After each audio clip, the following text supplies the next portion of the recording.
En la mañana de Gelatina, damas y caballeros, le damos la bienvenida al señor escritor, docente universitario, hincha de Boca, Martín Cobham. Buen día, ¿cómo estás? ¿Cómo va? ¿Qué tal? Bien, yo muy bien. ¿Es en ese orden o cómo sería? Boca. ¿Hincha de Boca? ¿Cuál enumeraste? Escritor, docente universitario. Primero fui hincha de Boca. Primero hincha de Boca. Sí, primero me hice hincha de Boca, después aprendí a escribir y después entré a trabajar a la universidad. O sea que por orden cronológico, ya por lo pronto Boca. Bien, hincha empieza de Boca, antes. escritor, docente universitario sería el orden.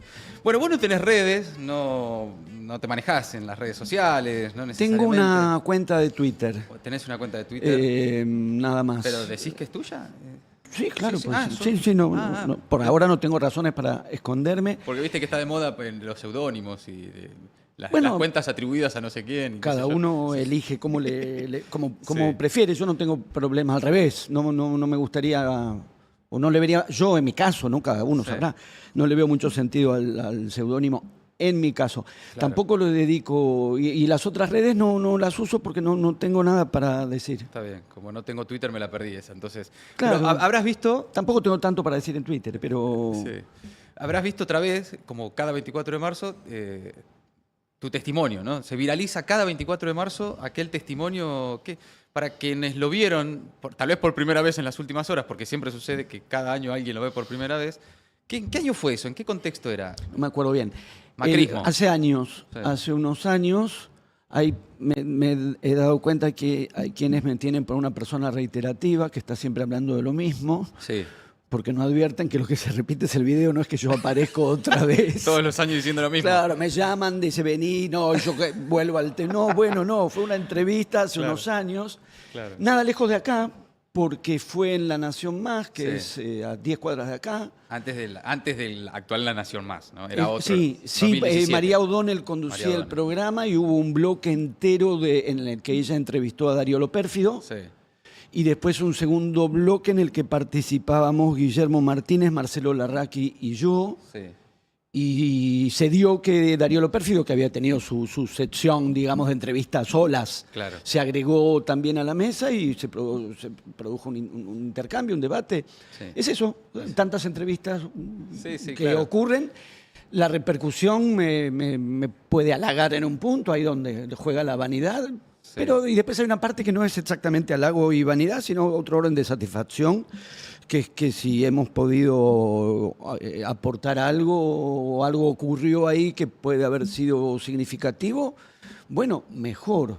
No Ahora- más que eso, no me asigno, digamos, No, pero más que eso. son un minuto y medio, dos, que muchos cada año recuerdan frente, evidentemente, a un discurso que se repite, ¿no? Porque en aquel entonces era Lo Pérfido, era incluso uno de los pocos que tal vez se animaba como a elaborar esas líneas, de que no fueron 30.000 y demás. Y hoy es política de Estado, ¿no? Sí, sí. ¿Qué estás viendo ahí? Encuentro que por una parte efectivamente eso pasó al Estado, como bien decís. Creo que había en Lo Pérfido un grado de elaboración mayor y mejor Ajá. en términos de su propia formación y su propio conocimiento del tema. Y en ese punto, mira, yo retomaría lo que vos decías. Yo no volví a ver el video, entonces cada vez lo Claro. tengo más lejos porque a mí no me gusta verme, nunca me veo. Claro. El minuto y medio es parte de 20 minutos o 25 minutos de intercambio. Yo creo que también lo que surgió como parte de un intercambio, de un debate, no es un monólogo. Ujú. Y me parece que eso es importante y es significativo porque yo no me coloco en el lugar de monologar. Tiene que ver con haber podido disponerse a la discusión. Sí. Y la discusión involucra la palabra del otro. Y en ese punto me parece, insisto, en relación a lo que veo, creo que Lo Pérfido tiene una relación, o ha tenido una, discrepo claramente de su postura y quedó eso muy marcado. Sí. Pero me parece que tiene un conocimiento y un recorrido de la elaboración social de esa parte de nuestro pasado, mayor y mejor que la que uno puede ver ahora, por ejemplo, de alguien que manifiesta que no se había enterado de la existencia de la lucha armada y que tuvo que investigar para enterarse, y que no sabía de la existencia de la AAA y que tuvo que investigar para enterarse y se coloca... Estoy pensando en el video que se difundió ayer desde una instancia oficial, según entiendo. Sí, las redes oficiales de Casa Rosada. Exactamente, de alguien que dice protagoniza Laje, sí. que no estaba enterado que no estaba enterado.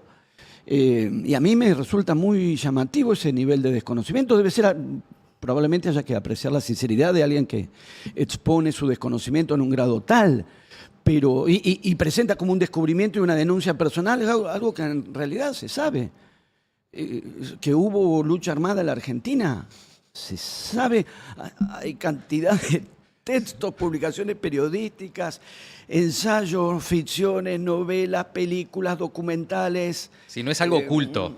No, lo presentan como oculto, hay como una especie de confusión, ahí es donde te digo lo pérfido, cuya postura no comparto en absoluto, pero es alguien que está mínimamente enterado y es un conocedor, más allá de a dónde ha derivado su tesitura, y las diferencias las hemos intercambiado en aquella oportunidad. No es alguien que se entera a los 30 años de que hubo AAA, y no solo la AAA, lo señaló Sergio Bufano hace poco en un artículo en Perfil, pero volviendo sobre cuestiones muy trabajadas. No fue solo la AAA. Digamos, las herramientas paraestatales de represión activadas antes del golpe del 24 de marzo del 76. Entonces, ahí sí hay algo torpe, diría, si es que no es de mala fe, o de mala fe, si es mala fe, que es presentar en una escena de ocultamiento y descubrimiento algo perfectamente sabido, absolutamente dicho, absolutamente expuesto, pensado, trabajado y discutido a lo largo de más de 40 años. Y si alguien no estaba enterado, me sorprende de todas maneras, porque tenés que haberte desentendido de una cantidad de, como digo, no sé, películas, entrar a una librería y mirar la tapa de los libros, con mirar la tapa de los libros te enterás. Claro. Que sí, se habló, se expuso fuertemente la cuestión de la lucha armada, se discutió fuertemente y se sigue discutiendo, no lo doy por cerrado. Eso fue un debate profundísimo. Profundísimo. Y lo sigue siendo, ¿no? Con Juan en pasado. Sí, lo es. Porque transcurrió hasta aquí en el pasado, pero sigue siendo abierto a nuevas intervenciones, reconsideraciones, claro. Debates, que se presente como oculto y por lo tanto revelado. Alguien que viene a exponer su sagacidad de lo que descubrió. Y lo que descubrió es una cosa que sabemos y se ha dicho y se ha desplegado, que tiene que ver con todo lo que ocurrió en términos de represión antes del golpe del 76. Mucho dicho sobre la AAA. No sé, si vas al cine, ha habido hace relativamente poco un documental sobre el asesinato de Ortega Peña. Si te gusta leer, por ahí te gusta leer la novela Villa de Luis Guzmán, por poner un ejemplo, hay tantos que simplemente voy como conectando y trayendo algunas cosas que a mí me parecieron interesantes o especialmente valiosas. La novela de Guzmán es extraordinaria, tiene que ver con la maquinaria represiva del Estado y ocurre antes de 1976. Alguien puede no haberse enterado, es raro. Me llama la atención el grado de desconexión que tenés que tener para no haberte enterado de todo eso y un día decir, miren lo que descubrí y nos habían ocultado. En especial si es alguien a quien presentan como intelectual del espacio, ¿no? Porque es un poco esa la presentación. Bueno, eso dirá algo sobre el espacio también. Es como yo dijera, vengo a refutar el sistema de ocultamiento de los urbanistas. He descubierto un monumento de inspiración egipcia en el cruce de Avenida 9 de Julio y Corrientes, y a mí esto en la escuela nunca me lo habían dicho. Y qué sé yo, ¿qué hacen los demás? Dicen, está hablando del obelisco, ¿no? Sí. Y recién se entera, sí. Bueno, cada uno se entera cuando se entera, yo no digo eso. Claro. Cada uno se entera como se entera y hay que ver, dado que, por lo que he visto y conozco hasta donde conozco, la currícula educativa de la enseñanza de historia en la escuela media contempla estos puntos. No sé qué le pasó a tal o cual en su colegio o qué pasó con su profesor, no sé, me interesa, pero no son aspectos excluidos o ocultados de la planificación curricular de la enseñanza de historia. En la escuela media, la existencia de lucha armada en la Argentina en esos años está dicha, está incluida, está presentada, y lo mismo las formas de represión, fundamentalmente, digamos, la AAA por lo pronto, pero no fue la única. No es algo oculto, y me parece que al presentarlo equívocamente, si es que es un equívoco, o tramposamente, si es que es una trampa, no lo sé, como algo que se ocultó y que descubren, y que nos exponen. Hay como una tentación, a todo el mundo le gusta sentirse a uno sagaz. Claro. Bueno, me quisieron engañar, pero me avivé. Y al mismo tiempo hay algo ridículo cuando te avivás de algo que está infinitamente dicho, expuesto y, como bien decís, discutido y profundamente debatido. Más profundamente debatido de lo que ahora se expone. Ahí es donde digo, lo pérfido tiene un conocimiento de ese recorrido mucho más profundo, mucho mayor.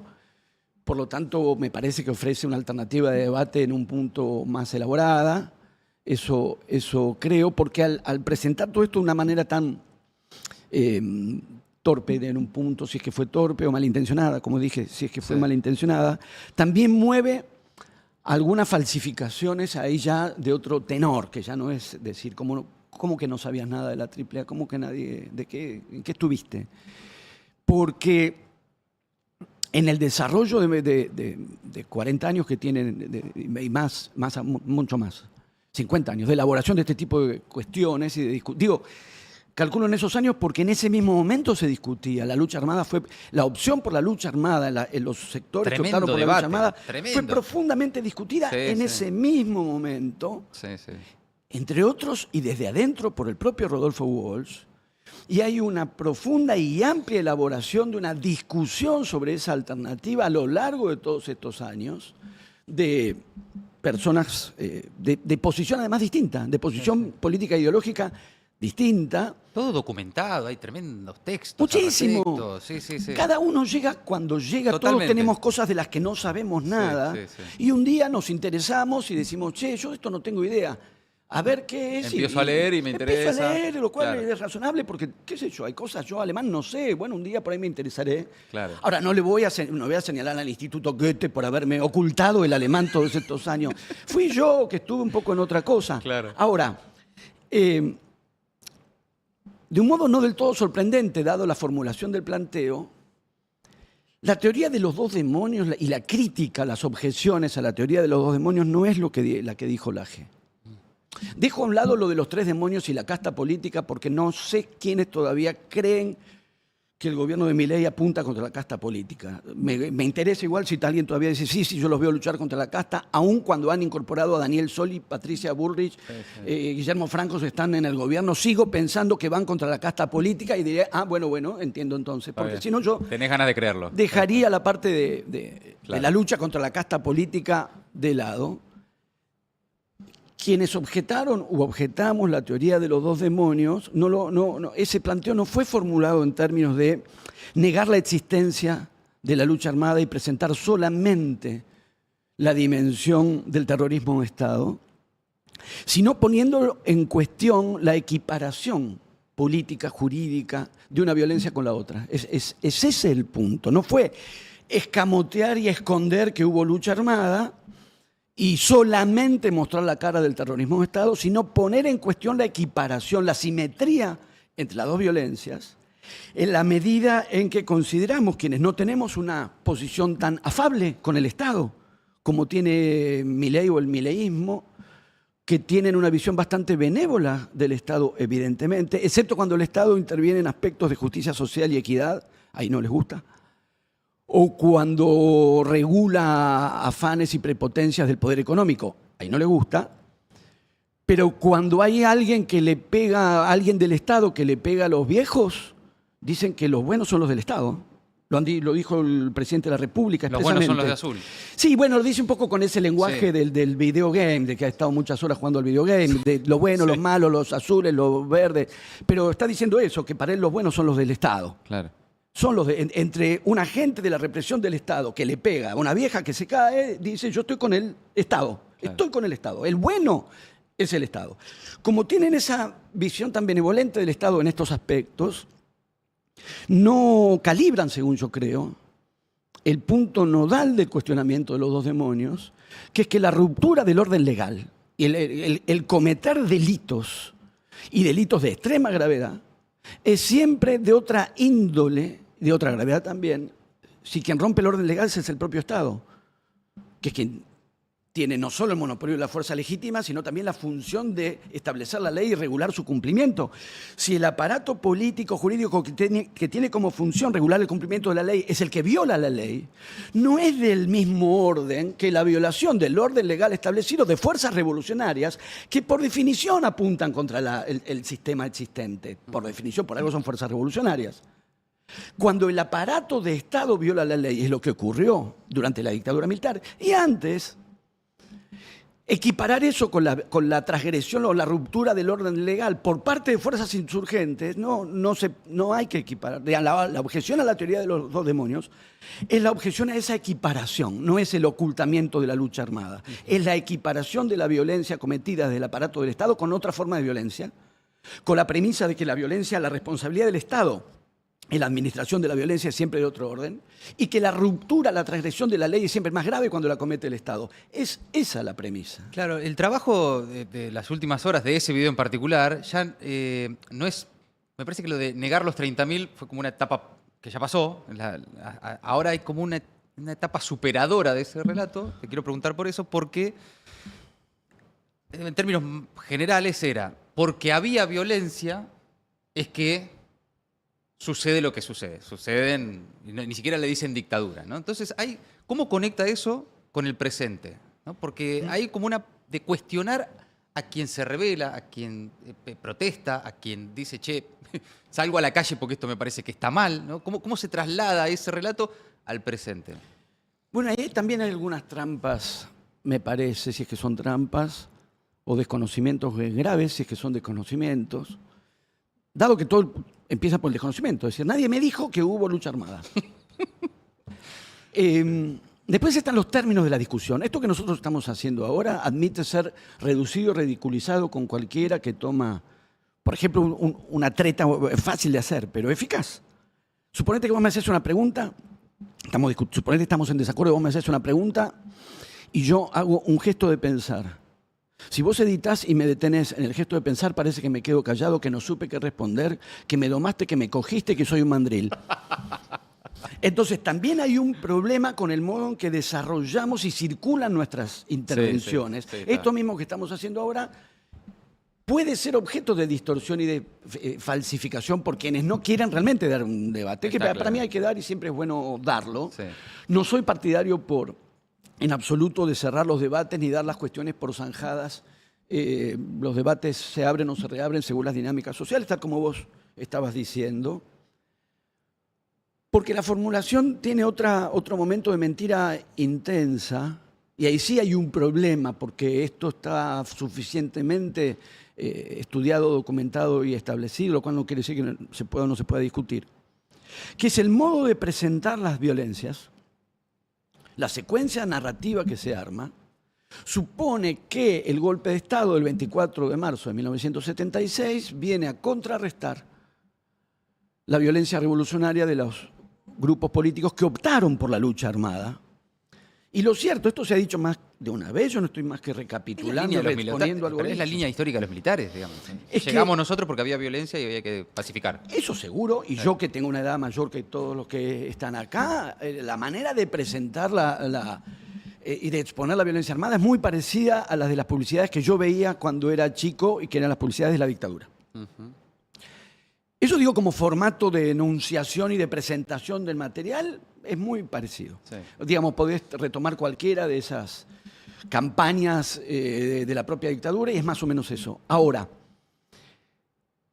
el poder de combate de los grupos que optaron por la lucha armada como grupos de insurgencia revolucionaria estaba ya prácticamente neutralizado el 24 de marzo del 76. Y quienes han analizado a lo largo de todos estos años cómo operó la represión del terrorismo de Estado, sobre quienes cayó, a quienes se llevaron, a quienes torturaron, a quienes violaron, a quienes desaparecieron, es notorio y evidente, y está fuertemente establecido, que ya no se orientó a la desactivación de quienes habían optado por la lucha armada. Entonces hay una mentira, y esa mentira es grave, porque dice, miren esta violencia, se expone la lucha armada. Y acá viene la otra violencia que tampoco estuvo bien. Ahí aparecen los dos demonios. Los excesos. Sí, lo que dijo Macera. Lo que dijo Macera, eso claro, cuando en realidad ya también está establecido que hubo una planificación sistemática del aparato represivo, claro, que lo que llamaban errores no eran errores porque estuvo premeditado, y los que fueron excesos, los que llamaron excesos no fueron excesos porque estuvo premeditado y planificado e instrumentado bajo una planificación sistemática. Claro. Ahora, el terrorismo de Estado, a partir del golpe, claramente no se desencadena, no hay que revisar quiénes son las víctimas, no se desencadena sobre aquellos que estaban participando. No fueron enfrentamientos de una violencia y otra. Cayeron sobre muchísimos que tenían otro tipo de prácticas políticas no vinculadas con la lucha armada. Después también podemos discutir cómo Sí. fue la operación respecto de la lucha armada. Sí. Pero digo, en términos de esta mentira que quieren, sobre la que van respecto del golpe del 76. La idea de que el terrorismo de Estado, a partir del golpe del 76, se activa como respuesta para neutralizar la violencia armada, no, eso es falso. No hay más que ver cómo operó ese terrorismo y sobre quiénes cayó. Quienes tenían participación social, quienes tenían algún grado de participación sindical, quienes tenían o demostraban o ponían en práctica cierto tipo de prácticas de solidaridad en el espacio social, fueron detenidos, desaparecidos o torturados o violados o violadas. A sabiendas, ni errores ni excesos, a sabiendas, no sé qué decir. Pongamos una referencia reconocible para quienes están en el tema. Las monjas francesas no son víctimas del terrorismo de Estado porque supusieron que estaban en el ERPO, en Montonero. Sabían que no. Sabían que no. Pongo las monjas francesas por traer una referencia, me parece, prontamente reconocible. Sí. Pero en realidad es solamente un indicio de que es mentira, que es distorsionar cómo funcionó y sobre qué cayó el terrorismo de Estado, que no fue para desactivar la lucha armada. Ampliaron y extendieron expresamente la noción de subversión, qué se consideraba y qué se tomaba por subversivo, de manera que lo que hubo fue todo un aplastamiento de los vínculos de solidaridad o de las prácticas de solidaridad social para destrozar cierta cultura del tejido social de esta sociedad e implementar el plan económico que implementaron. Lo uno va con lo otro. Definitivamente. Entonces, traer a la lucha armada diciendo, mirá lo que descubrí, primer gesto. Segundo gesto, recomponer la simetría pensando que con eso contrarrestan la teoría de los dos demonios, cuando en realidad no están haciendo otra cosa que recaer en la teoría de los dos demonios. Una violencia no ha sido igual que la otra, no tiene, insisto, la misma dimensión, la misma significación política y jurídica en un caso y en el otro. Y además produce este otro ocultamiento. Produce, de hecho, este otro ocultamiento. De hecho, se habló muy poco en el video que difunde el actual poder del Estado respecto a qué es lo que ocurrió el 24 de marzo del 76, porque también tiene ese gesto de provocación. Les gusta ese gesto de provocación, que en las redes se ve mucho, sí, que es que te digo lo que te jode el día que te jode. Claro, claro. Entonces, supongamos que alguien considera que efectivamente, no es mi postura, ¿no? Pero supongamos que alguien considera que efectivamente no tenía que haber un salón de mujeres en la Casa de Gobierno y que había que reemplazarlo por un salón de próceres en el que no hubiera mujeres. Y toman esa decisión. ¿Por qué implementarlo un 8 de marzo? ¿Por qué justo el 8 de marzo? Como aquel viejo chiste, percodere. Sí, claro. Y acá es lo mismo, solo que al presentar esta tesitura un 24 de marzo, están efectivamente volviendo a ocultar qué ocurrió el 24. ¿Por qué conmemoramos lo que conmemoramos y por qué nos manifestamos los 24 de marzo? Que fue por algo gravísimo, del orden de lo más grave que haya ocurrido en la historia argentina y que fue omitido en lo que llama memoria completa y que está más bien más vaciando que completando. Hay otra línea por estas horas también, que no es nueva, pero la expresaron algunos dirigentes importantes del gobierno, que es hay que mirar para adelante, ¿no? Ya está, basta de discutir los 70, como si la discusión de los 70 no tuviera nada que ver con qué está pasando hoy, y miremos para adelante, la famosa pasar de página, bueno, ya, basta, borrón y cuenta nueva. ¿Qué pensás de ese dispositivo también? Algo de lo que mencionaste en un momento, no para volver sobre la cuestión, pero la discusión que se presenta como aritmética es una discusión conceptual sobre qué se entiende por un desaparecido. Y con eso necesariamente, ¿en qué consistió concretamente la maquinaria de terror del Estado? El modo en que operó, su clandestinidad, por qué fue terrorífico, por qué parte de los mecanismos del terror fue ocultar hasta el día de hoy los cuerpos, ocultar hasta el día de hoy las identidades de los niños apropiados, hasta el día de hoy. Con eso también empiezo a responder lo de mirar para adelante. Yo miro para adelante hoy es martes, miro para adelante miércoles. Mañana miércoles hay niños apropiados, que ya no son niños, despojados de su identidad y su derecho a a la identidad y a conocer su pasado y su historia, pero su pasado y su presente. Es Eso decir, está pasando. ¿quiénes son? Está pasando. Miremos para adelante. Adelante está también eso. Eso es un delito de lesa humanidad, delito que sigue sucediendo. Sucede. Está adelante también. Ya que quieren mirar para adelante, yo no estoy partidario de exactamente eso, pero en la formulación mirar para adelante está también eso. Entonces, cuando se pretende, cuando el planteo es en términos de cerrar y establecer y cerrar definitivamente algo que está de hecho abierto, en los hechos está abierto, no es si tengo ganas o no, es que los cuerpos todavía no encontrados y los niños y adultos secuestrados todavía no encontrados, y esto expresa las características específicas del modo en que operó el terrorismo de Estado, que fue secuestrando y desapareciendo, no matando e informando, secuestrando y desapareciendo y ocultando. Entonces, la discusión es entender el modo en que operó. Si vos abordás la cuestión con la exigencia de una nitidez estadística, está falsificando lo que pasó, está falseando lo que pasó en el modo de plantearlo. Presenten la información, no, es que justamente el modo en que operó el terrorismo de Estado consistió, entre muchos otros aspectos, en ocultar la información y los cuerpos y las identidades. Es eso justamente lo que se reclama.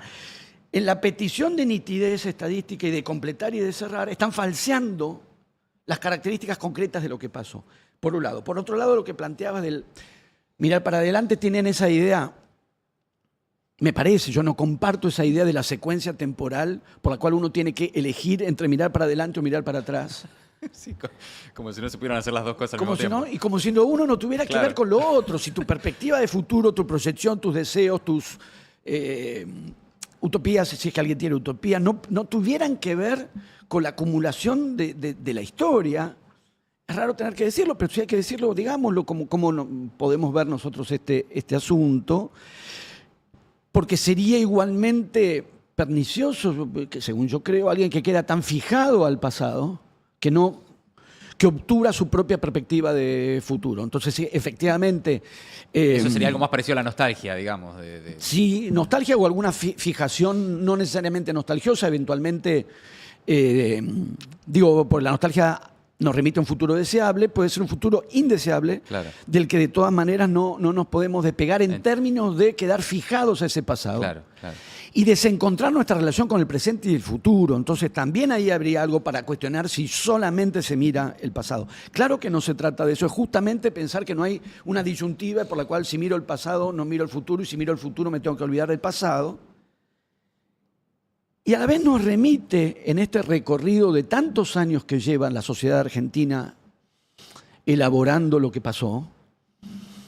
Y cuando digo esto no por pensar que ya es suficiente o no sea suficiente, pero una parte del conocimiento es saber que llevamos muchos años, se ha dicho mucho, se ha escrito mucho, se ha discutido mucho, se han hecho películas, se han hecho novelas, se han hecho obras de teatro. En el canal Encuentro, que ahora vaciaron, el cine argentino que están queriendo destrozar, si no es un cine comercial, esa gran literatura argentina que tenía formas de difusión y de activación de su difusión a través de políticas culturales que ahora están destrozando.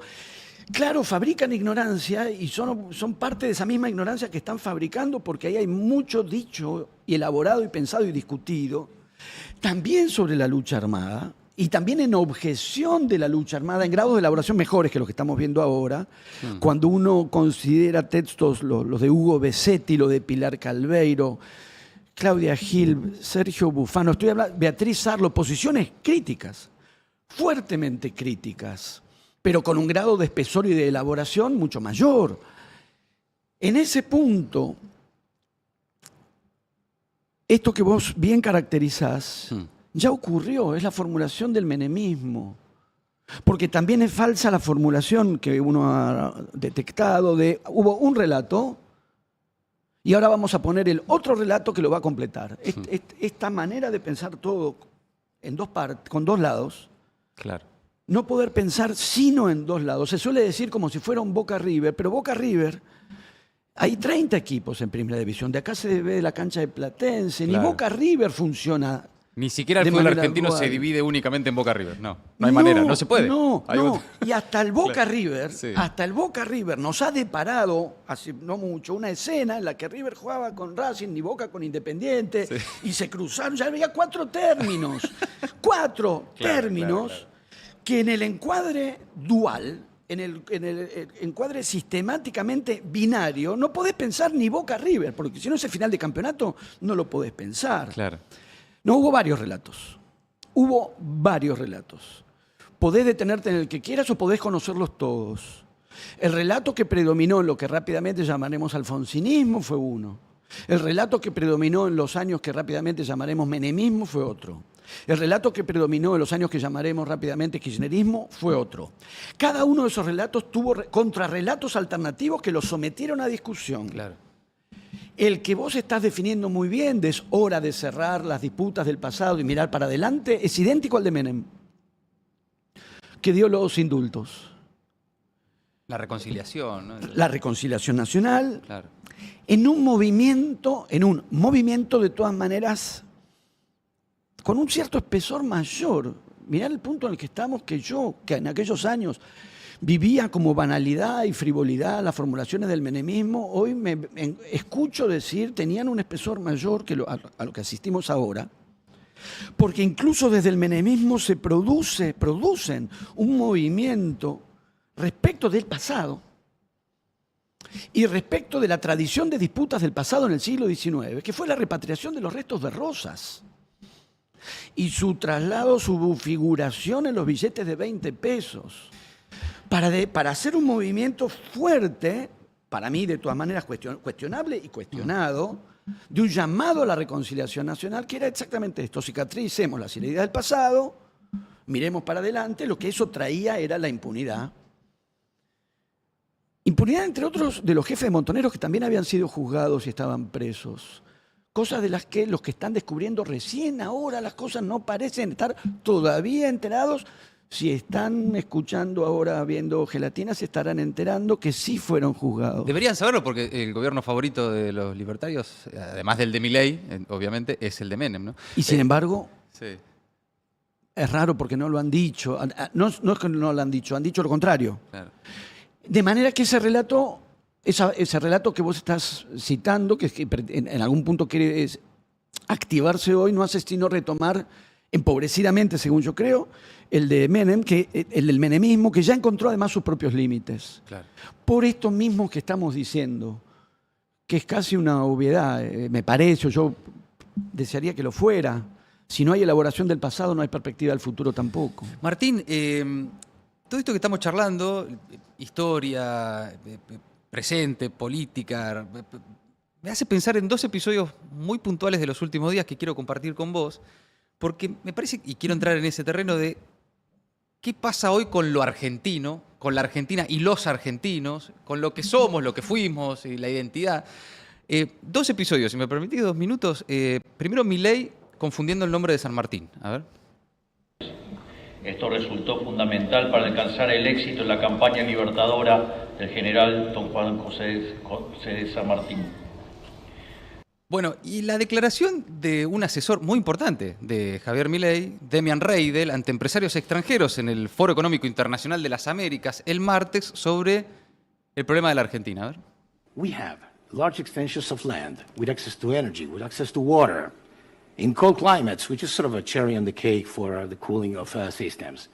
And in an area without armed conflicts, without tsunamis, no earthquakes, there are not that many places on Earth with those things. Obviously, the problem with this area is that it's populated by the Argentinians. So this is the one thing that we have fixed. El problema de Argentina es que está poblada de argentinos, ¿no? Bueno, siempre preguntas cómo piensan resolver ese problema. No quiero, No sé si quiero saber, escuchar, no, claro. no quiero la sé si respuesta. quiero saber. No quiero la respuesta. Pero ¿qué Igual ves ahí en, encuentro una en diferencia. eso? Hay por lo pronto, viste que ahí dice, soy escritor, soy docente de literatura, no puedo sino tender a las palabras y a ver qué pasa con las palabras. En realidad, no soy historiador. Pero me ocupo de las palabras y de las narraciones, que es con lo que está hecha la historia, y no soy politólogo, pero me ocupo de las palabras y de las representaciones, que es con lo que está hecho en parte la política. Me parece que no son del mismo orden las dos intervenciones. En una hay fluidez en inglés. Ujú. Habla muy bien, evidentemente, por La- lo que acabo de sí, sí, escuchar. la verdad que sí. De manera que veo a alguien que se traba contra alguien que es fluido. No, desde el punto de vista de la relación con las palabras no es Ya lo en mismo. principio hay una diferencia, sí. Hay una diferencia de alguien que lee tropezando porque no tiene una buena relación con las palabras y con las ideas, es lo que tiendo a pensar. No creo que no sepa cómo se llama San Martín, creo que no puede hablar, leer y pensar al mismo tiempo, lo cual no es una buena señal. Tratando de ser presidente, claro, especialmente. Sí. Me parece que en cuanto se corren muchas de las figuras, pero una de ellas es el presidente de la nación, es el jefe del Estado. En cuanto se corren del registro provocación, agresión, soy un energúmeno y te insulto, en las que práctica en la que se han entrenado en Twitter y las que lo hacen todo muy bien, ahí les sale muy bien. Cuando lo sacas de ahí ya empiezan los problemas. Y el mundo no es solamente Twitter, aunque Twitter tiene un peso muy grande. Por eso tengo una cuenta y trato de ver ahí lo que pasa, porque me parece que ahí hay indicios significativos, pero no todo lo podés. Esta misma conversación que estamos teniendo, como dije antes, es pasible de ser reducida a un objeto deformada, distorsionada, y te insultarán a vos o a mí, o a los dos. Yo no tengo Twitter, así que te llegarán a vos. Puede que sea mejor. Pero Pero claramente sí. cuando lo sacás de el insulto, lo que él llama formas, puede ser que sean formas, pero si son formas, yo no soy partidario de la subestimación de las formas. Claro. Porque el contenido de lo que se dice no es ajeno a la forma, y la forma de lo que se dice afecta al contenido. Los contenidos no son indiferentes a la forma que los sostiene y que los soporta. Y para el caso, esas formas nos van habituando un poco a todos a lo que también han querido, me parece, disminuir a malas palabras, y yo no lo pondría en términos de formas y malas palabras, sino es el hábito continuo del basureo generalizado, del denigrar o ser denigrado, porque el ser denigrado es parte del asunto también. Impulsa lo que se impulsa o lo que se active, donde se ejercitan. Después, claro, tenés que leer un discurso, ya no es Twitter, mandril, que al mismo tiempo que es mandril, es su fantasía del culo de cada uno de aquellos a los que está pensando en... Hay y un que tema, hay un bueno, tema me con da lo anal. vergüenza Hay un tema a en mí. general con lo anal. Sí, no sí. quiero yo mismo reproducirlo, pero la verdad es que está hablando de eso casi todos los días. Sí. Casi todos los días está hablando de esa cuestión que tiene con la violación y La con vaselina. los culos. Vaselina, violación. Yo digo violaciones porque me parece que se dirige a personas que en principio no están dispuestas a tener relaciones sexuales anales con Claro, él, claro. de manera que su fantasía es claramente violatoria y la comenta casi todos los días. Sí. Eso no es forma. O no es forma en el sentido de algo a disminuir. No, el problema ahí no es la mala palabra. Mandril no es una mala palabra. Tener un presidente que fantasea, que tiene esas fantasías y las cuenta públicamente casi a diario, eso no es un problema de malas palabras. Es instalar un acostumbramiento al denigrar y al ser denigrado. Y agrego lo de ser denigrado porque también aparece la idea de que el denigrado tiene que dejarse denigrar, si no, no se la banca. Tiene la piel finita, no se la banca, etc. Y cuando vos instalás tan fuertemente desde el aparato del Estado que todos entremos en la lógica del basurear y ser basureados, y el denigrar y el ser denigrado, algo del orden de un sentido de la dignidad lastimada, no creo que no tenga que ver con el deterioro de ciertas condiciones sociales y económicas. Porque si el basureo y el ser basureado es parte de una dinámica cotidiana, y la alternativa a eso es basurear al otro, no es salirte de la lógica del basureo. Bueno, después le sacan los medicamentos a la gente que tiene cáncer y vos decís, sí, bueno, si todos somos una basura o basureadores, cuando cae ese principio de dignidad, de lo que ellos mismos llaman, y no se entiende por qué, el respeto por la vida. El respeto por la vida lo invocan solamente porque se oponen a la legalización del aborto, pero quitarle los medicamentos a alguien que tiene un cáncer no es el respeto por la vida. Quitarle los remedios a los viejos, y si se quejan, pegarles, no es respeto por la vida, y al mismo tiempo se va asentando como algo admitido en la sociedad en la medida en que el estado de denigración es generalizado. Están muy entrenados en eso lo hacen muy bien. Leer un texto, no. Pienso en eso que escuchábamos de Reidel, y más allá de cómo Milei se trastabilla en sus propias palabras, hay algo con lo argentino. ¿Les pasa algo con la Argentina, con la identidad nacional? Digo, más allá de, no es por ponernos en chauvinistas, somos lo más grande del mundo y qué barbaridad lo que dicen de nosotros los argentinos, sí hay algo incluso la figura del presidente siendo una especie de groupie de Donald Trump, llevándole una motosierra en un escenario al magnate más millonario del mundo y retirándose como un asistente. Digo, hay algo ahí en el ataque a la figura nacional, a lo argentino. ¿Qué ves en eso? ¿Ves algo ahí en ese sentido? ¿O son gestos y palabras solamente? Bueno, pero que los gestos y las palabras son mucho. Y son varios, además. Y son varios Se van y son acumulando. insistentes porque, digamos, si no, la política son también gestos y palabras. Digo, incluye ahí el desprecio por el Papa Francisco, el desprecio por Maradona, más allá de las figuras, ¿no? Una cuestión hasta de Es que cuando vos estás muy metido en el goce del desprecio, el objeto es intercambiable. despreciar cualquier cosa, claro. Porque lo que te da placer es despreciar. Es el lugar de poder que te asignás o del que te adueñás. Así se trata de tu propio país. Sí, de hecho, ha despreciado personas con las que ahora está. Las cosas que dijo de Espert son horribles. Sí, de la misma Bullrich. Las cosas que dijo de la señora Patricia Bullrich son horribles. Y ellos a la vez se dejaron decir y se dejaron de denigrar. Entonces es toda una dinámica de denigrar y ser denigrado que nos arrastra a todos a una degradación. Y me parece que hay muchos lugares de donde responder a eso. No necesariamente el nacionalismo, una reivindicación de tenor nacionalista. Vos llevaste el nacionalismo Sí. a una expresión más intensa todavía, que sería chauvinismo. Sí. No necesariamente es el único lugar de donde responder o replicar a esta manera de degradar un nosotros, pongámoslo en esos términos. Eso. De degradar un nosotros, que no es un nosotros homogéneo y no tiene por qué serlo.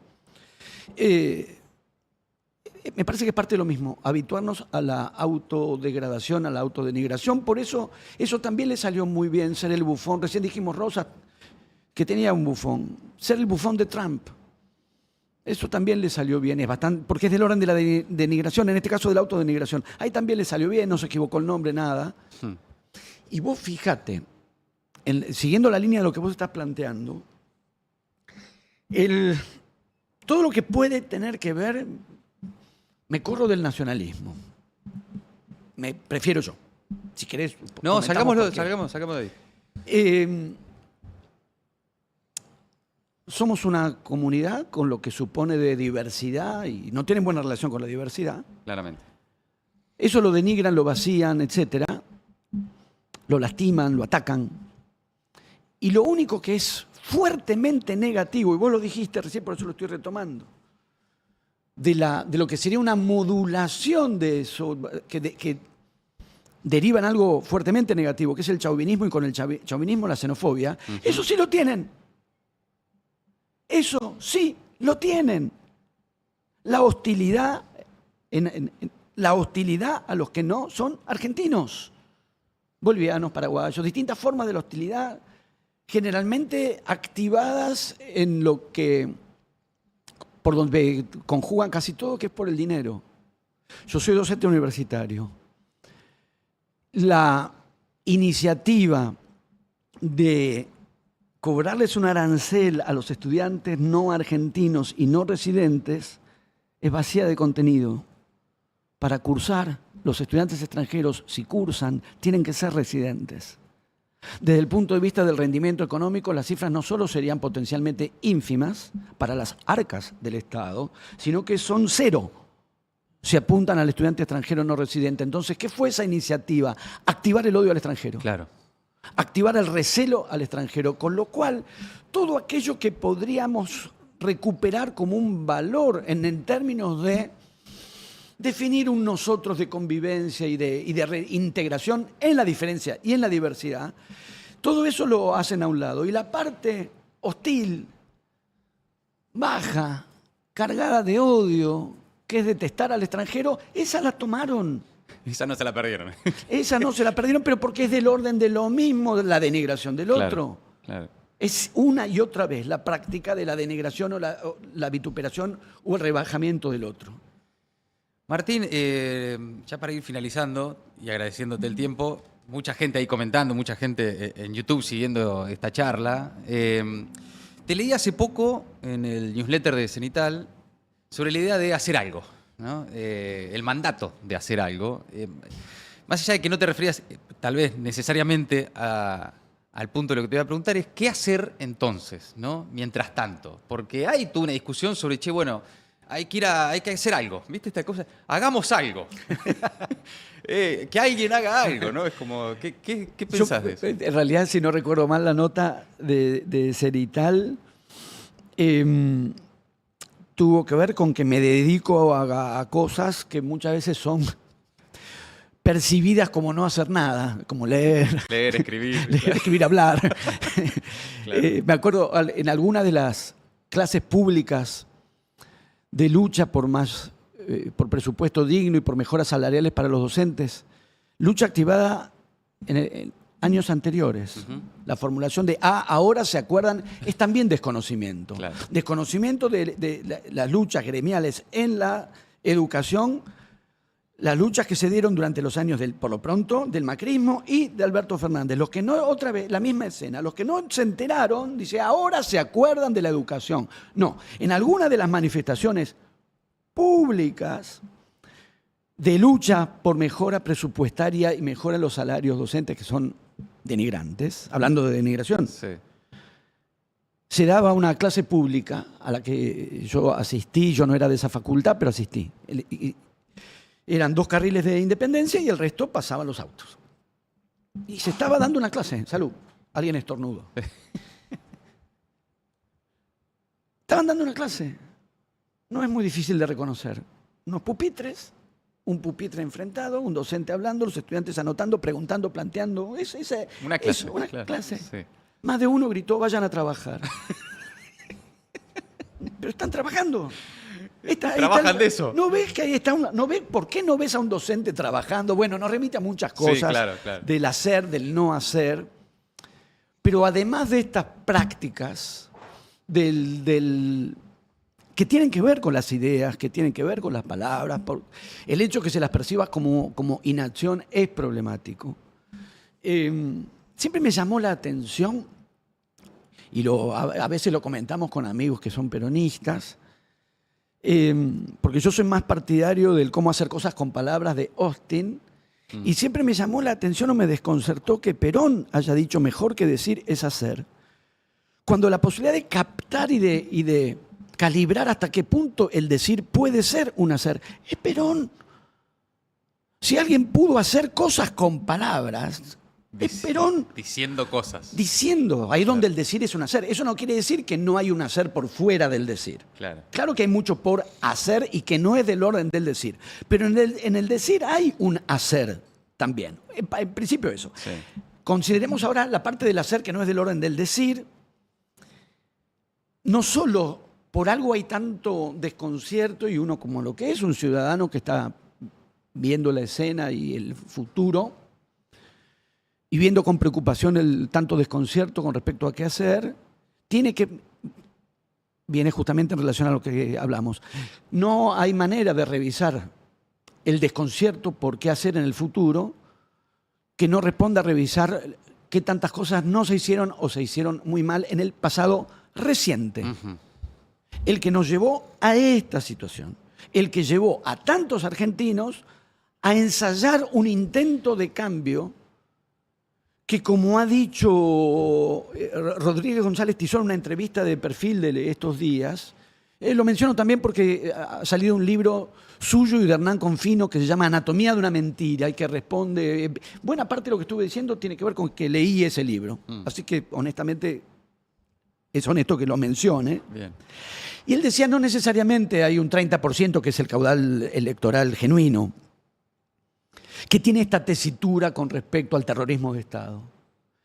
Es una gran parte de la población que es fuertemente desasosegada en sus condiciones sociales y económicas, descuidada y desatendida en sus derechos, pensó que por este lado, un lado insólito,